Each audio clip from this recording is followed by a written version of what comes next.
Good morning mga ka-PoR-EbEr! Nandito na naman po tayo at mag-unboxing tayo ngayon. Sa paligid-ligid ko dito, makikita nyo yung mga aso kong pasaway. Gusto rin nilang makuha daw sa video. Ayun yung bunso ko, yung maliit. So, anyway, ang unboxing natin ngayon ay yung yung stainless table ko na gagamitin ko to sa pagbe-baking para maka-upload tayo para kay The Baker's Table. Ayan, umpisahan natin at ito ay mabigat kaya gawan ko ng paraan para mabuksan ko ito.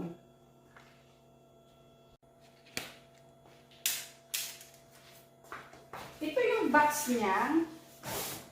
Mabigat siya eh. Ayan, stainless steel kitchen table. Mabigat siya. Matagal nang dumating ito, kaya lang hindi ko maharap buksan. So, ayan, bubuksan natin. Naka-strap.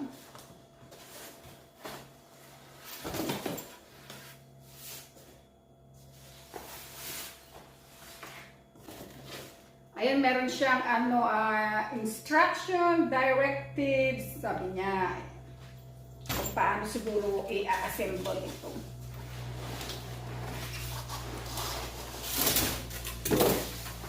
Ayan yung aso ko.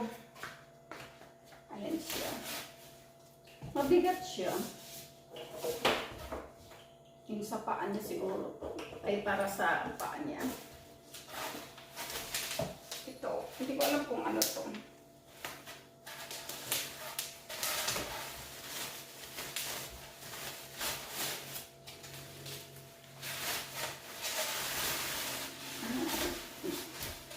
Ayan, ganyan. Tabi muna natin. Ay, maliit lang. Akala ko malaki. Ang liit.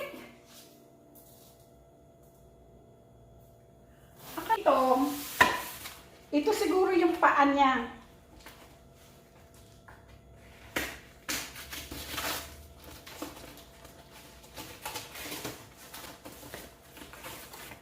Oo, ito yung paa niya.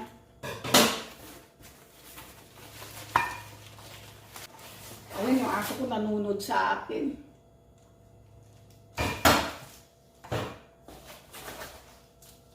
Ayun, nakikita niyo pa yung kalat ko doon. Hindi ko pa naipapadala.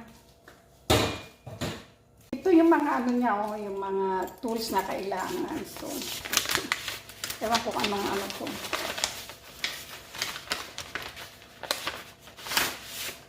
Ay, yung manual niya.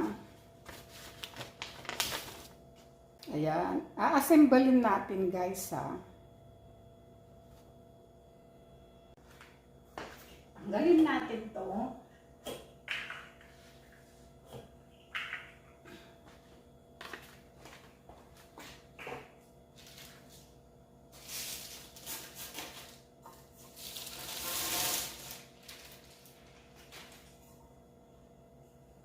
Hindi pa ang kaya to.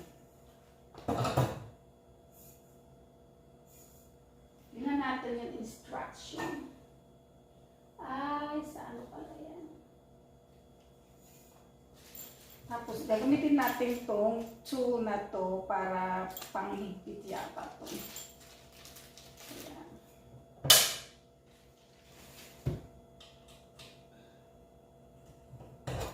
Ganyan siya.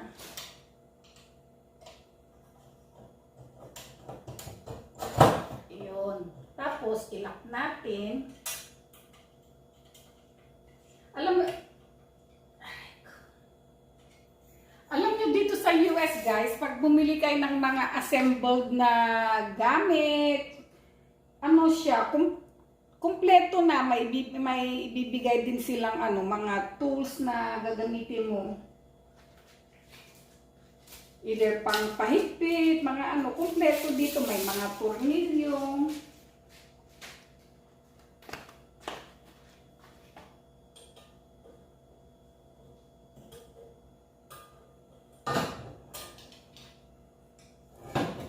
madali lang mag-assemble dito kasi nga may mga instruction, kompleto ng gamit.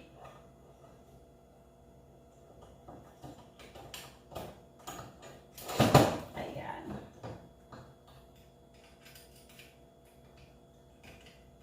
Ngayon, ilalagay natin ito.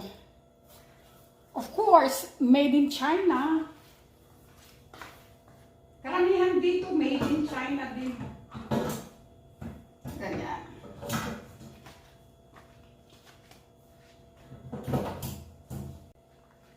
Kailangan natin, tignan natin kung pantay siya.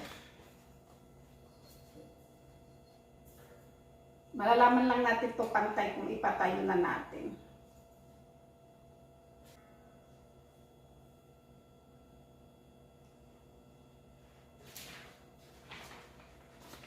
Ganyan lang yata.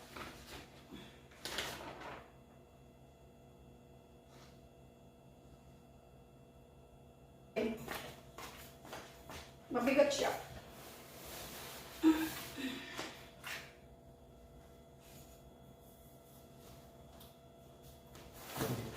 Ayan.